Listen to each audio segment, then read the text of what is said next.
Hello guys, welcome to everyone. जैसा कि आप देख रहे हैं कि आज का हमारा जो टॉपिक है that is chemical properties of हेलोएरिन्स। तो लास्ट लेक्चर में हमने फिज़िकल प्रॉपर्टीज़ डिस्कस करी थी आपके साथ में। तो आज हम केमिकल प्रॉपर्टीज़ को लेकर के बात करेंगे कि भाई हेलोएरिन्स जो होते हैं, तो अगर आप देखते हैं कि भाई इनकी रिएक्टिविटी को अगर हम कंपेयर करते हैं हेलो एल्केन्स के साथ, आप देख रहे हो हमारा चैप्टर दो पार्ट में डिवाइड हो रखा है, एक तो हेलो एल्केन्स और एक हेलोएरिन्स।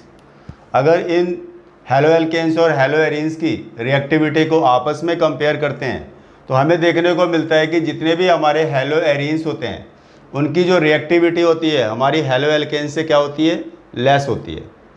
यानी हेलो एल्केन्स जो होते हैं वो मोर रिएक्टिव होते हैं और हेलोएरिन्स क्या होते हैं, लेस रिएक्टिव होते हैं। बोर्ड में भी इसके हिसाब से इस रिएक्टिविटी के बेस पर एक इम्पोर्टेंट क्वेश्चन बन जाता है। तो हम इस रिएक्टिविटी को कंपेयर करेंगे आपस में कि भाई हेलो एल्केन्स और हेलोएरिन्स की रिएक्टिविटी में हेलोएरिन्स लेस रिएक्टिव क्यों होते हैं और हेलो एल्केन्स हमारे मोर रिएक्टिव क्यों होते हैं। तो इसको हम क्वेश्चन के फॉर्म में नोट कर लेते हैं, जैसा कि बोर्ड में क्वेश्चन आता है आपके एग्जाम में कि भाई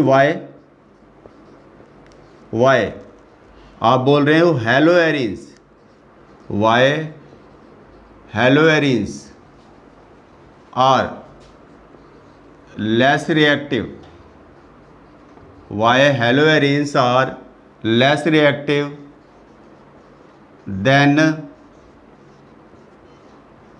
haloalkanes, why haloarenes are less reactive than haloalkanes towards nucleophilic substitution reactions, nucleophilic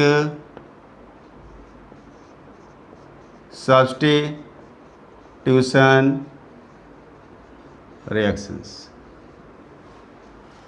अगर हम कंपैरिजन कर रहे हैं कि भाई हेलोएरिन्स का हेलोएल्केन्स के साथ, और रिएक्शन कौन सी ले रहे हो आप, जिसके बेस पर आप कंपैरिजन करने की बात कर रहे हो आप, न्यूक्लियोफिलिक सब्स्टिट्यूशन रिएक्शन। यानी न्यूक्लियोफिलिक सब्स्टिट्यूशन रिएक्शन जब टेक प्लेस करती है तो वहाँ पर हमें ऑब्जर्व करने को मिलता है कि भी जो हेलोएरिन्स होते हैं उनकी रिएक्टिविटी क्या है, लेस है, और हेलोएल्केन्स की रिएक्टिविटी क्या है वहाँ पे, भाई वो मोर रिएक्टिव है। तो ऐसा क्या रीज़न होता है कि भाई हेलोएरिन्स हमारा हेलोएल्केन्स से लेस रिएक्टिव क्यों है। तो आप इसका आंसर नोट करेंगे आप, the less reactivity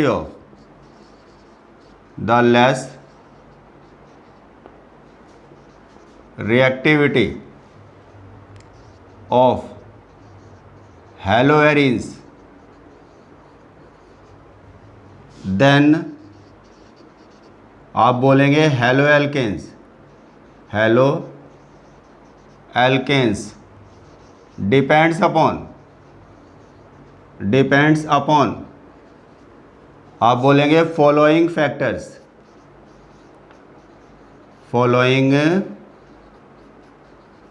फैक्टर्स। देखिए कुछ फैक्टर्स हैं जिसके ऊपर हमने बात करनी है कि भाई जो फैक्टर आपको ये डिसाइड करेंगे कि भाई हेलोएरिन्स की रिएक्टिविटी क्या है, हेलोएल्केन से लेस है। तो अब कौन कौन से फैक्टर्स होते हैं जिसके बेस पर हम बोल सकते हैं कि भाई हेलोएरिन्स हमारे क्या हैं, लेस रिएक्टिव है देन हेलोएल्केन्स। तो उस कैटेगरी के अंदर हमारा जो फर्स्ट फैक्टर आ जाता है वो है हमारा resonance effect.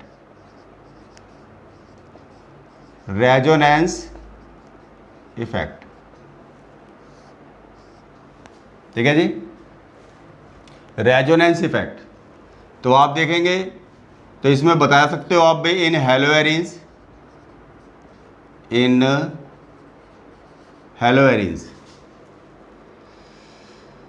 The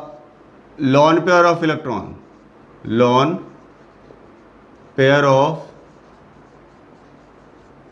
electrons of chlorine atom get delocalized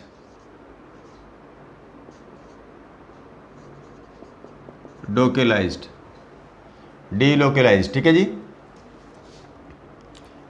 it ठीक है जी, moves in the benzene ring,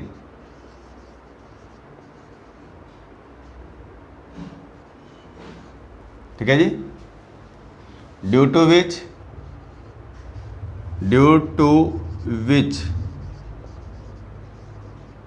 ठीक है जी, CCl bond has, due to which CCl bond has double bond character, double bond character, ठीक है जी, double bond character, and so that it becomes difficult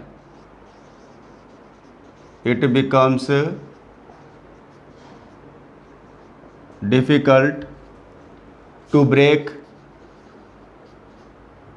CCl bond, it becomes difficult to break CCl bond, ठीक है जी।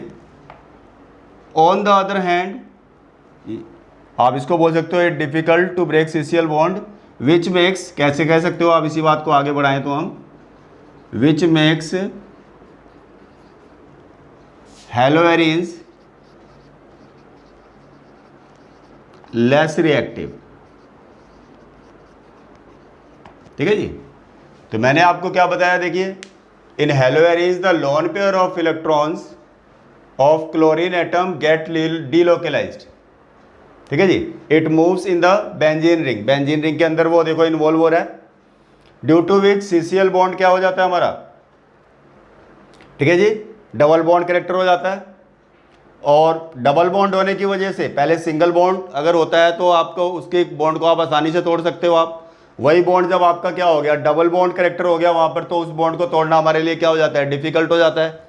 तो जिसकी वजह से हम बोल रहे हैं कि भाई डबल बॉन्ड होने की वजह से उस बॉन्ड को ब्रेक करना हमारे लिए क्या हो जाता है, डिफिकल्ट हो जाता है, और जो इसकी वजह से हैलोवेरिन्स की रिएक्टिविटी क्या हो जा रही है, कम हो जा रही है, यानी कि वो लेस रिएक्टिव हो जा रहा है, ठीक है जी। अब आप देखिए, अब इसमें क्या है, जैसे मैंने रेजोनेंस की बात करी आपसे, तो भाई आपको कैसे पता चला भाई किस तरीके से कैसे डबल बॉन्ड हो जा रहा है,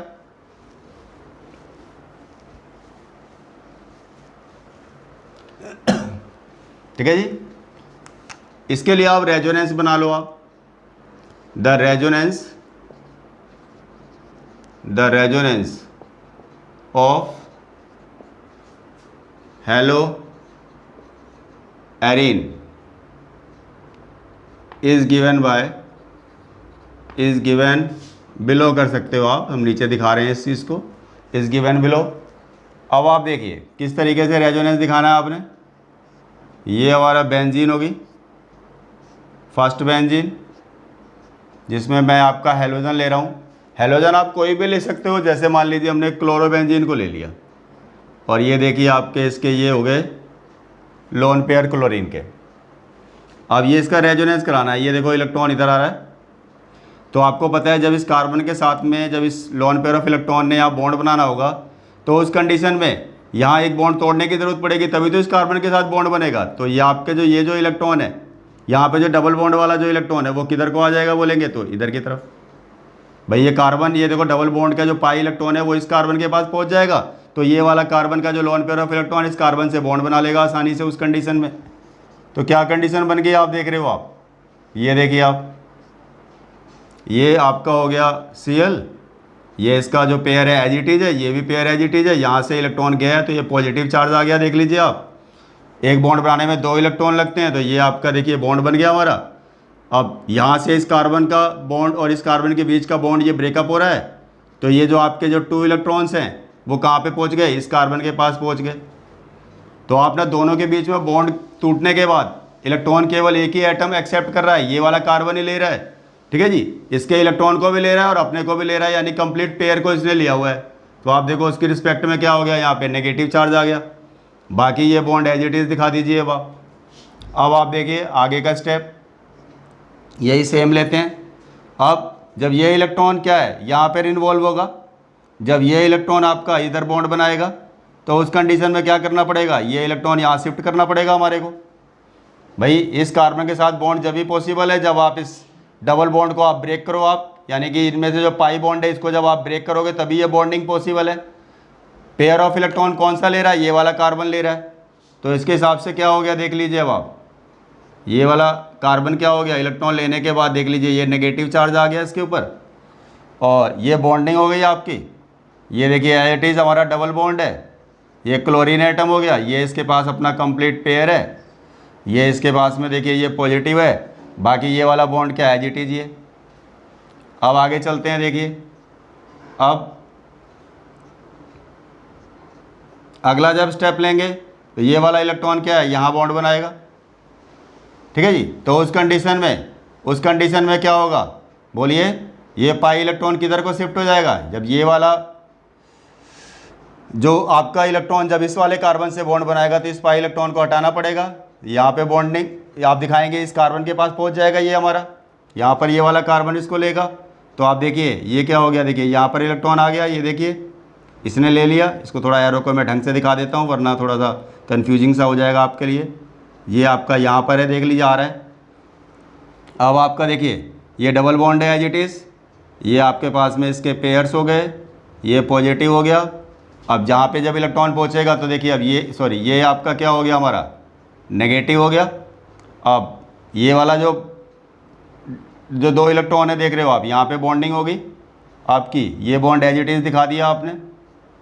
अब अगला स्टेप लेते हैं, तो आप क्या देख रहे हैं अब ये वाला जब हमारा क्या है, इलेक्ट्रॉन जब यहाँ बॉन्ड बनाएगा तो उस कंडीशन में वापस ये इलेक्ट्रॉन देखो इसी कार्बन क्लोरीन के पास चला जाएगा, तो ये हो जाएगा Cl। अब आप देखिए ये कंप्लीट पेयर, ये कंप्लीट पेयर, और अब यहाँ बॉन्ड हो गया, ये डबल हो गया, ये एज इट इज़ हो गया हमारे पास में। अब आप देख लीजिए इस तरीके से हमारे 5 स्ट्रक्चर बन गए हमारे। ये फर्स्ट स्ट्रक्चर हो गया, ये सेकंड स्ट्रक्चर हो गया, आप देख रहे हो ये क्या हो गया हमारा, इसका थर्ड स्ट्रक्चर हो गया, और ये फोर्थ स्ट्रक्चर हो गया। अब ये क्या हो गया, इसका हमारा फिफ्थ स्ट्रक्चर हो गया। आप देख रहे हो यहाँ पर जब रेजोनेंस हो रहा है, जब इलेक्ट्रॉन यहाँ से डीलोकलाइज हो गया, जब तक ले इसके पास वापस नहीं पहुँचा है तब तक क्या है देख लो सारे।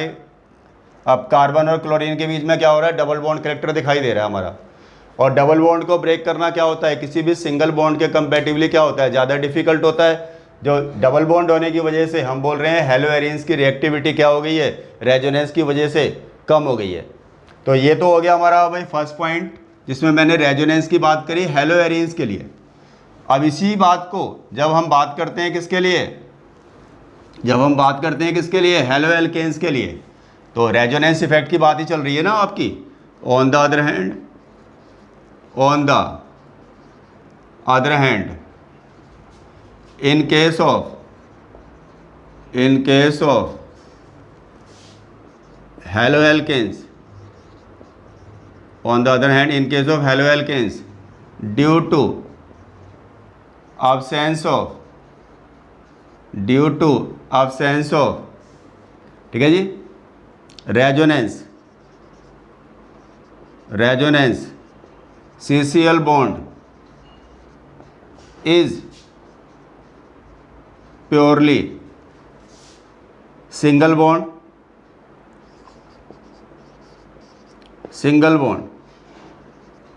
ठीक है जी, विच इज ईजी, ठीक है जी, which is easy to break,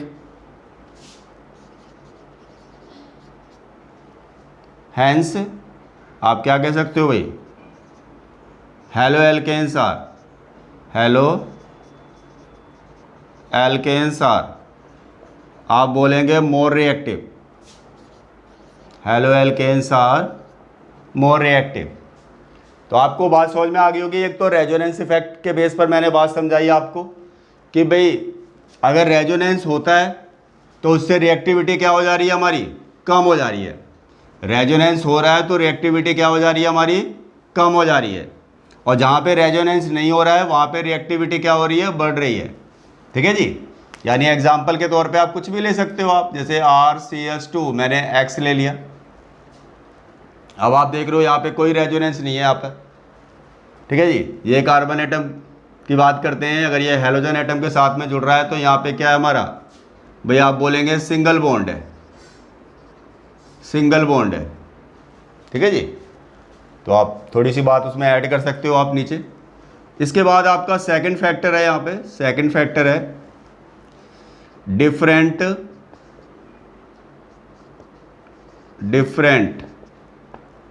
hybrid, आप बोलोगे हाइब्रिड स्टेट ऑफ, ठीक है जी, carbon atom in CX bond, different hybrid state of, ठीक है जी,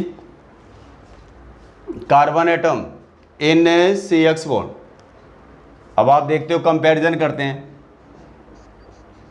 इन हेलोवेरियंस, ठीक है जी, carbon atom which is attached to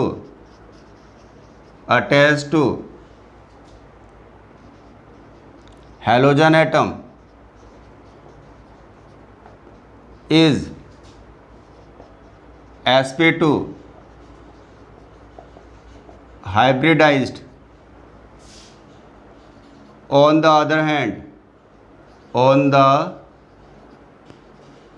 other hand in haloalkanes the carbon atom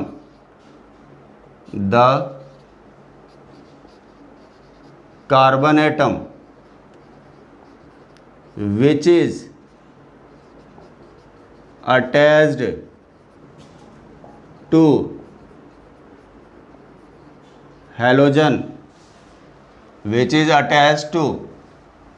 halogen atom is sp3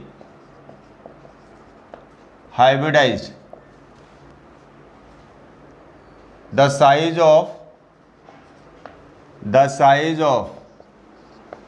sp2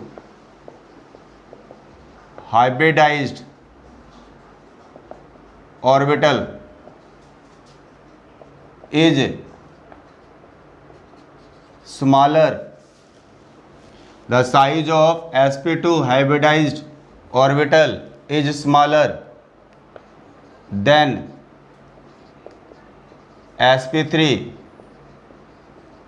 hybridized orbital, so that in haloarenes CX bond is shorter than CX bond in haloalkanes, ठीक है जी, then haloalkanes, ठीक है जी। therefore it becomes difficult to break CX bond, ठीक है, present in haloarenes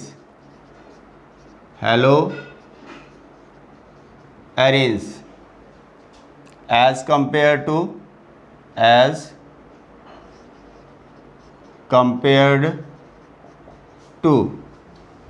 ठीक है जी। See, it becomes difficult to break CX bond present in haloarenes as compared to haloalkanes,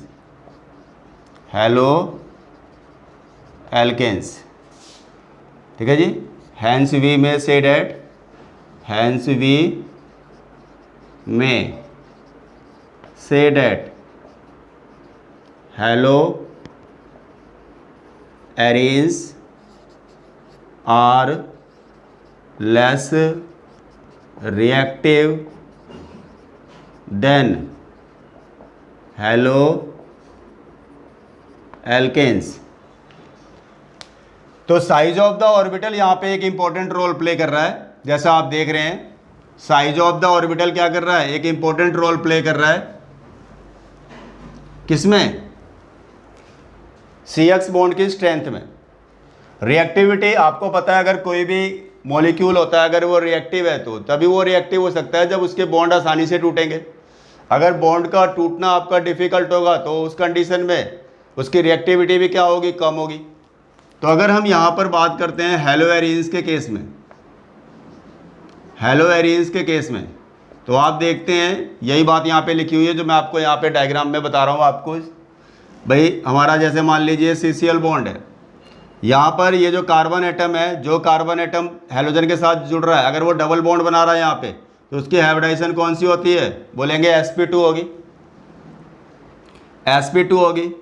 आप देख रहे हैं यहाँ पर, ठीक है जी, sp2 होगी।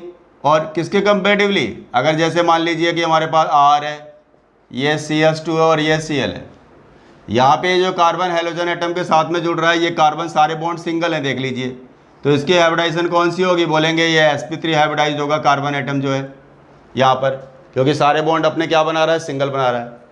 तो जैसे मैंने बताया कि साइज़ कैसा होता है इसका, sp2 हाइब्रिडाइज का साइज़ कैसा होता है, बोलेंगे स्मॉल साइज है। और इसका कैसा साइज होता है, बोलेंगे भाई लार्ज साइज है, लार्ज साइज है। जिसका लार्ज साइज होगा तो उसका जो बॉन्ड होगा, अगर ऑर्बिटल का साइज बड़ा होगा तो उसका जो बॉन्ड लेंथ होगी वो क्या होगी, आपकी ज़्यादा होगी। यानी यहाँ पे जो इसकी बॉन्ड लेंथ है, आप बोल रहे हैं 177 पिकोमीटर के करीब है, ठीक है जी। यहाँ पर जो ये इसकी बॉन्ड लेंथ है, ये CCl बॉन्ड लेंथ की बात कर रहा हूँ आपसे, CCl बॉन्ड लेंथ वो कितनी है हमारी, 169 पिकोमीटर है। अब आप देख लो दोनों की बॉन्ड लेंथ में क्या है, कंपैरिजन कर रहे हैं तो ये हमारा CX बॉन्ड कैसा है, लॉन्गर है, ये CX बॉन्ड कैसा है हमारा, शॉर्टर है। अब किसी छोटे बॉन्ड को तोड़ने के लिए आपको ज़्यादा एनर्जी की ज़रूरत पड़ती है, किसी लॉन्गर बॉन्ड को तोड़ना हो तो वह आसानी से टूट जाता है। जैसे कोई आपके पास में, आप कोई वैसे लकड़ी ले लो, आप जो बड़ी होगी तो उसको आसानी से आप ब्रेक कर सकते हो, अगर उसका छोटा पीस होता है तो उसमें ज़्यादा स्ट्रेंथ लगानी पड़ती है हमारे को उसको ब्रेक करने के लिए, ठीक है जी। तो आप बोल सकते हो यहाँ पर कि भाई हमारे पास में जो हैलोएरीन्स हैं उनका CX बॉन्ड कैसा है हमारा, बोलेंगे उसकी बॉन्ड लेंथ कैसी है, कम है। क्यों कम है, क्योंकि जो कार्बन एटम है जो हैलोजन के साथ में जुड़ रहा है उसकी कौन सी हाइब्रिडाइजेशन है वहाँ पे, sp2 है। और sp2 हाइब्रिडाइज ऑर्बिटल का साइज़ कैसा होता है, स्मॉल होता है, इसलिए उससे बनने वाला बॉन्ड हैलोजन के साथ कैसा होगा, स्मॉल होगा। आप स्मॉल होने की वजह से उस बॉन्ड को तोड़ना हमारे लिए क्या हो रहा है, मोर डिफ़िकल्ट हो रहा है, तो जिसकी वजह से इसकी रिएक्टिविटी क्या हो रही है, हमारी कम हो रही है। अब अगर वही बात हम हैलोएल्केन के केस में करते हैं, ये हमारा हैलोएल्केन का एग्जाम्पल है, क्लोराइड का एग्जाम्पल हमने लिया हुआ है। तो यहाँ पर ये कार्बन एटम जो हैलोजन एटम के साथ में जुड़ रहा है वो sp3 हाइब्रिडाइज है, लार्ज साइज है उसका। तो वहाँ पर उसकी जो बॉन्ड लेंथ क्या है, हमारी CCl बॉन्ड की बात करेंगे तो वो लॉन्गर बॉन्ड है, और लॉन्गर बॉन्ड होने की वजह से, बॉन्ड लेंथ ज़्यादा होने की वजह से आप बोलेंगे इसको हम आसानी से ब्रेक कर सकते हैं। तो यही रीज़न हो गया कि आपका, अगर आप हाइब्रिडाइजेशन के बेस पर अपनी बात को समझाना चाहते हो कि भाई कौन सा वाला ज़्यादा रिएक्टिव है, कौन सा वाला कम रिएक्टिव है, तो आप आसानी से आप समझा सकते हो आप कि भाई साइज ऑफ द ऑर्बिटल के बेस पर।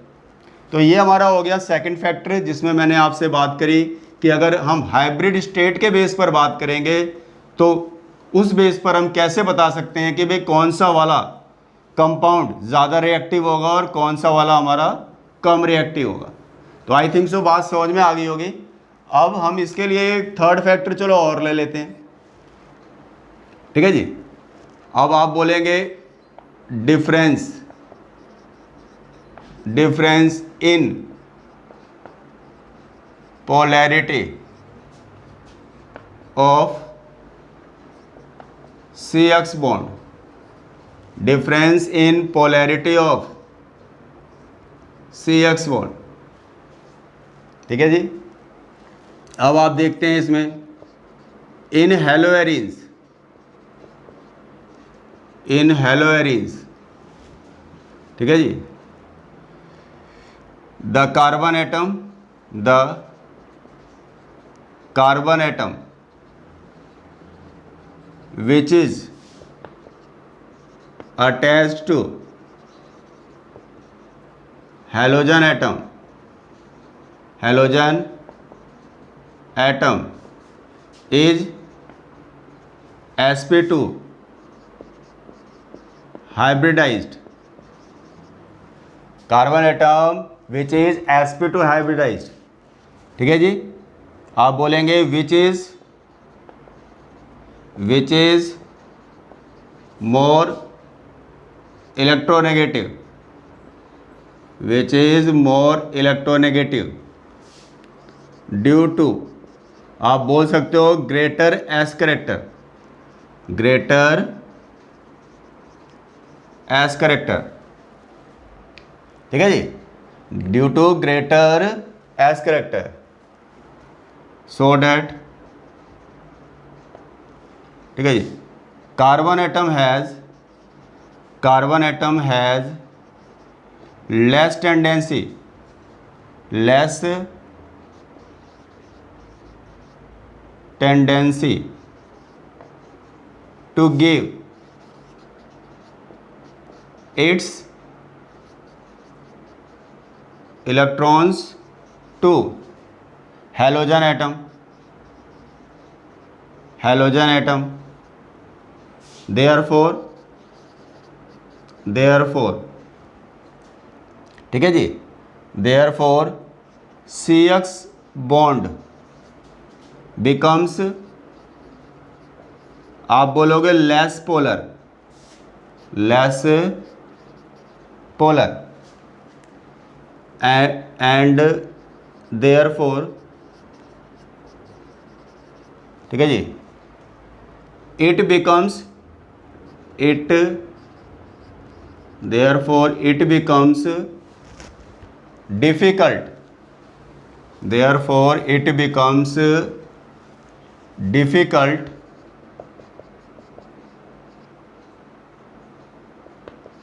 Difficult to remove halogen atom, halogen atom, ठीक है जी, to undergoes nucleophilic substitution reaction, nucleophilic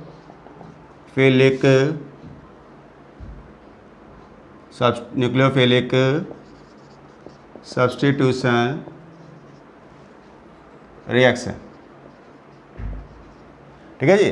तो मैंने आपको क्या बताया कि CX बॉन्ड क्या हो जाता है जिसकी वजह से लेस पोलर हो जाता है, तो देयरफॉर इट बिकम्स डिफिकल्ट, ये डिफिकल्ट हो रहा है टू रिमूव हैलोजन एटम, ठीक है जी, to undergoes nucleophilic substitution reaction by the nucleophiles, by the nucleophiles, ठीक है जी,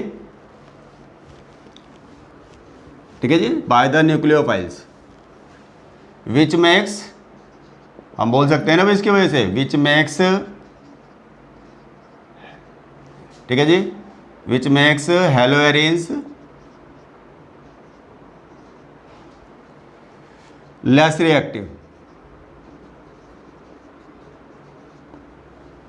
which makes haloarenes less reactive.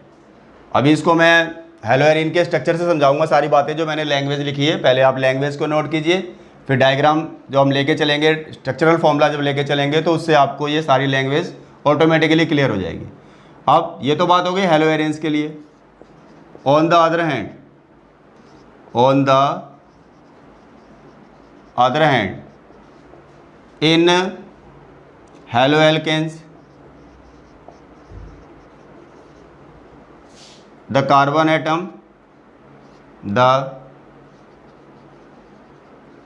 atom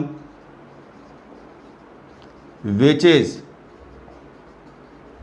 attached to halogen atom is sp3 hybridized which is less electronegative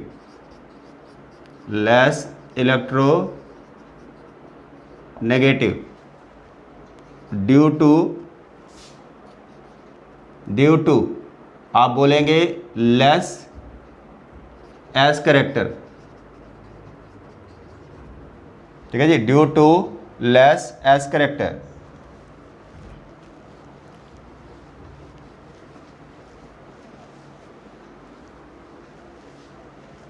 where halogen atom where carbon atom can give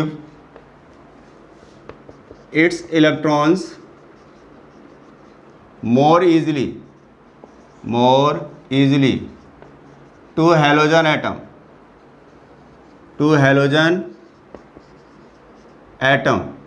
ठीक है जी। therefore CX bond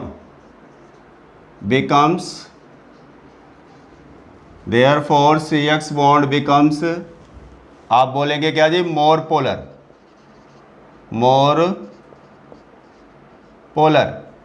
CX bond becomes more polar, ठीक है जी। so that हम कह सकते हो भाई so that, ठीक है जी। Halogen atom can be easily removed, halogen atom can be easily replaced by nucleophiles,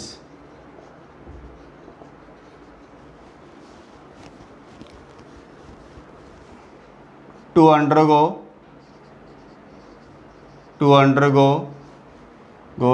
nucleophilic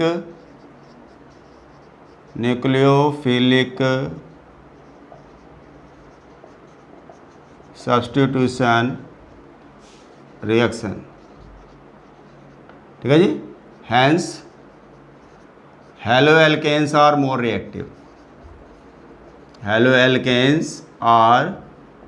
हम बोलेंगे क्या जी, मोर रिएक्टिव, ठीक है जी। तो ये तो हमारी होगी लैंग्वेज। तो मैंने आपको 3 फैक्टर्स बताए हैं। क्वेश्चन के मार्क्स के ऊपर डिपेंड करता है भी कितने मार्क्स में क्वेश्चन आपका पुटअप हो रहा है। तो इस क्वेश्चन की जो वेटेज होती है 2 से 3 मार्क्स तक की बन जाती है हमारी। तो उस हिसाब से आपने इसका आंसर यहाँ पे नोट करना होता है कि भाई जिस हिसाब से क्या होगा क्वेश्चन के मार्क्स होंगे। अब जैसा कि आप देख रहे हैं, अब सारी थ्योरी को हम इसमें समझते हैं कि भाई ये हमारे पास हेलोएरीन है, ये हमारे पास क्या है, हेलोएरीन है, ये मैं आपसे बात कर रहा हूँ।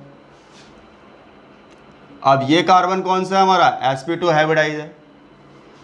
आप sp2 हाइब्रिडाइज होने की वजह से आप बोलेंगे यहाँ पर कार्बन एटम जो है इज मोर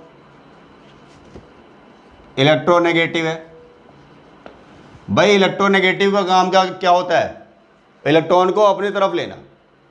कोई भी जो ज़्यादा इलेक्ट्रोनेगेटिव होगा इसका मतलब वो किसी को देना नहीं चाहता इलेक्ट्रॉन, बल्कि उल्टा उसकी इलेक्ट्रॉन लेने की टेंडेंसी ज़्यादा है। अब आप देखिए इस कंडीशन में ये कार्बन क्या है, इस क्लोरीन को उतनी आसानी से इलेक्ट्रॉन नहीं देगा, क्योंकि इसकी नेगेटिविटी क्या है इस कार्बन की, बोलेंगे sp2 हाइब्रिडाइज कार्बन होने की वजह से आपका यहाँ पे एस कैरेक्टर कैसा है, बोलेंगे एस कैरेक्टर कैसा है हमारा, बोलेंगे ग्रेटर है। आपसे बोलेंगे एस कैरेक्टर कैसा हमारा, ग्रेटर है।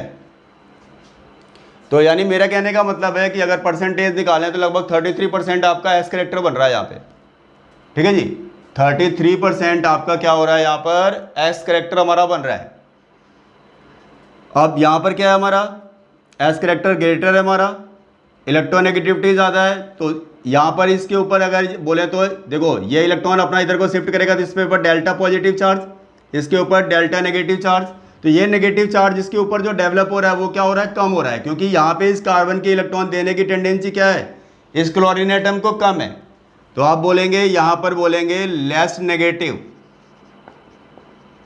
चार्ज ऑन क्लोरीन एटम है, less negative charge on chlorine atom है।